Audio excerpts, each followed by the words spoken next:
Hello everyone, and welcome to today's presentation titled Breaking the Cycle, Applying Cognitive Behavioral Therapy in Adult Addictions Counseling.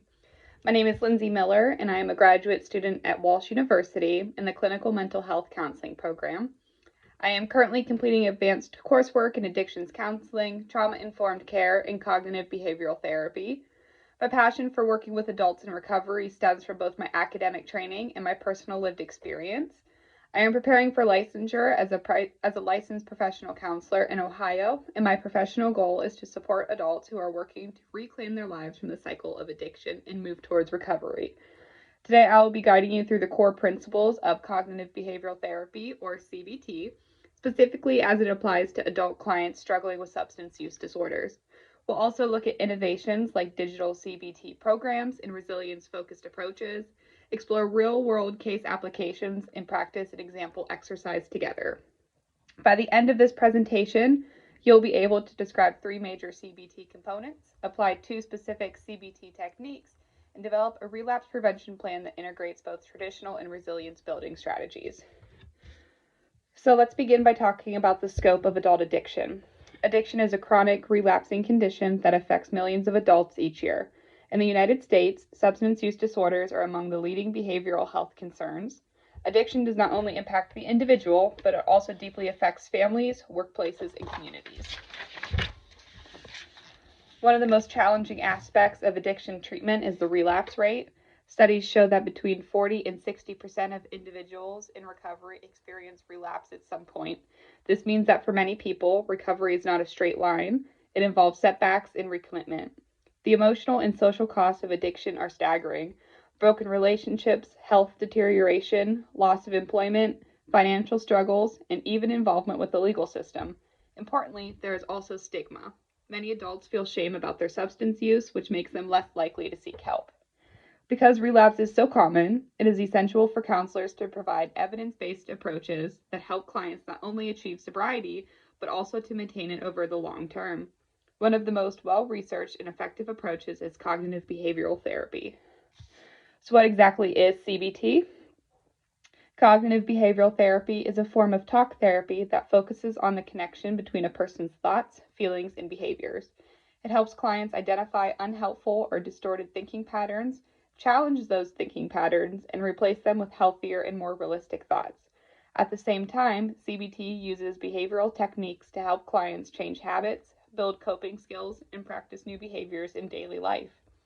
CBT is considered a gold standard treatment for many mental health concerns, including anxiety, depression, and especially substance use disorders.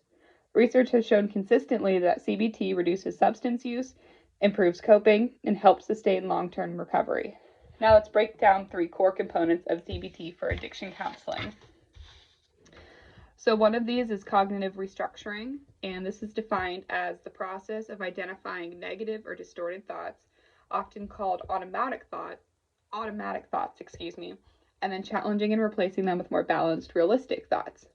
For example, a client might think, I messed up once, so I'm a total failure, and I might as well drink again.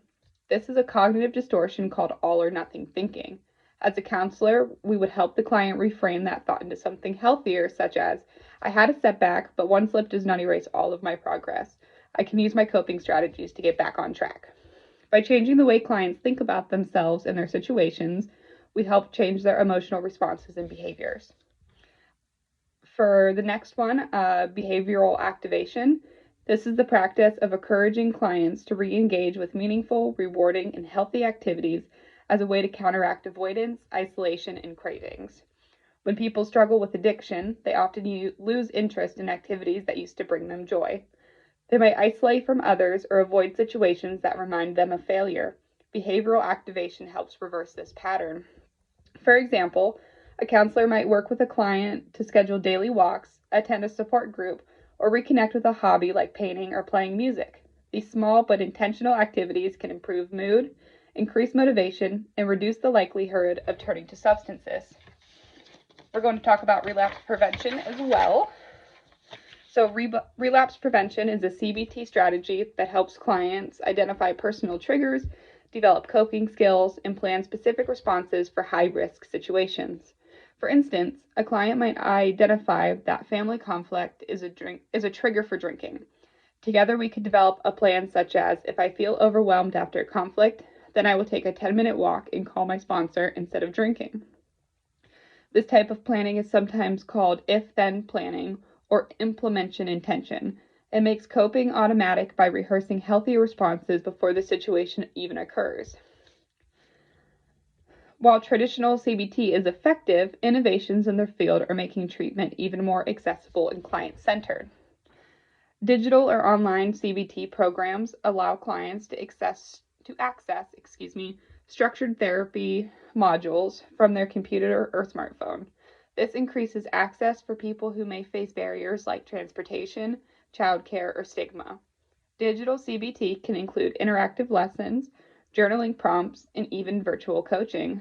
Research by Kulik and colleagues in 2024 shows that digital CBT programs significantly improve engagement for adults with substance use disorders.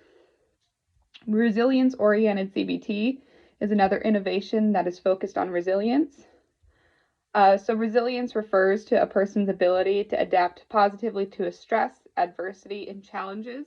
In addiction treatment, resilience means helping clients build internal strengths like hope, optimism, coping skills, and adaptability so that they are less vulnerable to relapse. So resilience-focused CBT combines traditional techniques with strategies that highlight client strengths and successes rather than only focusing on deficits. A recent meta-analysis by Pinto and colleagues in 2024 found that resilience-based interventions improve long-term recovery outcomes. These innovations remind us that CBT is not static, it continues to evolve with technology and new research. So now we're going to move into some case studies and applications.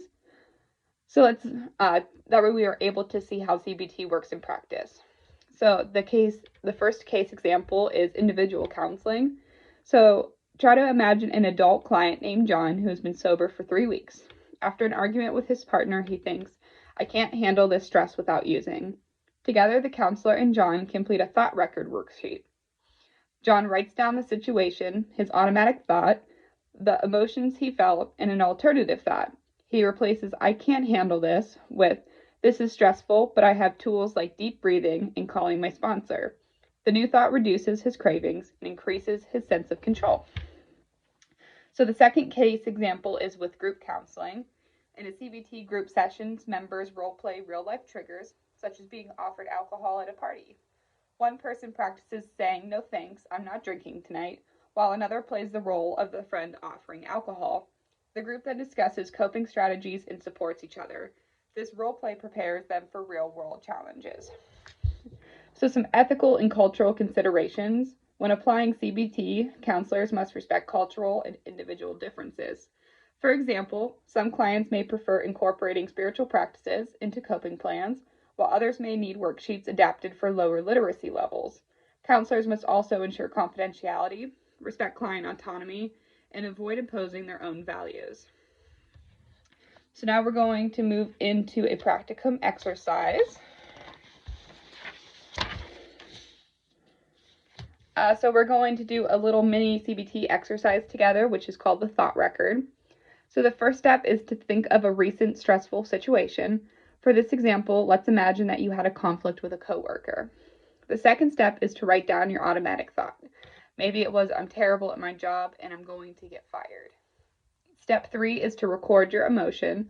Maybe you felt anxious, angry, or ashamed. Step 4 is to generate an alternative thought.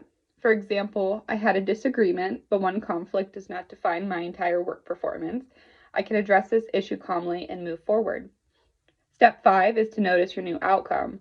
Instead of wanting to cope with alcohol or substances, you might feel calmer, more rational, and more confident in resolving the problem. This is the power of CBT, changing thoughts to change behaviors. So as we close, let's briefly review what we covered today. We began with the scope of adult addiction, noting high relapse rates and the need for effective treatment. We defined CBT and explored its 3 core components, such as cognitive restructuring, behavioral activation, and relapse prevention. We discussed innovations like digital CBT programs and resilience-focused interventions. We looked at case examples in both individual and group counseling settings, including ethical and cultural considerations. And finally, we practiced a thought record exercise as a practical tool you can take into your work with future clients.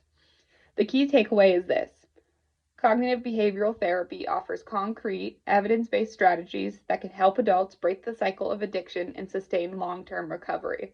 As professional counselors, we have the privilege and responsibility to guide clients in reshaping their thoughts, building new behaviors, and strengthening their resilience.